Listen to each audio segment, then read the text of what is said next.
कोल्हापूर रत्नागिरी महामार्गावरील आंबा घाटात मुसळधार पावसामुळे दख्खन गावाजवळ मोठी दरड कोसळल्याची घटना घडली आहे। सुदैवाने या दुर्घटनेत कोणतीही जीवितहानी झालेली नाही। मात्र दरड कोसळल्यामुळे घाटातील नव्याने उभारण्यात आलेल्या मार्गावरील लोखंडी ग्रिलचं नुकसान झालं। प्रशासनानं खबरदारीचा उपाय म्हणून रस्त्याची एक बाजू वाहतुकीसाठी बंद ठेवत दुसऱ्या बाजूने एकेरी वाहतूक सुरू केली आहे। दरम्यान आंबा घाटातील गणेश मंदिर परिसरातही आज सकाळी मोठा दगड रस्त्यावर कोसळला। त्यावेळी रस्त्यावर कोणतेही वाहन नसल्यानं मोठा अनर्थ टळला। माहिती मिळताच महामार्ग पोलिसांनी घटनास्थळी धाव घेत दगड हटवून वाहतूक सुरळीत केली। रवी इन्फ्रा कंपनीच्या माध्यमातून जेसीबी आणि डंपरच्या सहाय्यानं दरड हटवण्याचं काम युद्धपातळीवर सुरू आहे। प्रशासन परिस्थितीवर सातत्यानं लक्ष ठेवून आहे।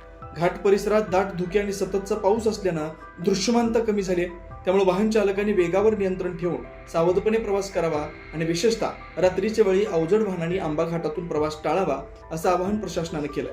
महासत्ता लाईव्हसाठी शावडीहून नथुराम डवरी। अशाच ताज्या अपडेटसाठी महासत्ता न्यूजला सबस्क्राईब करा।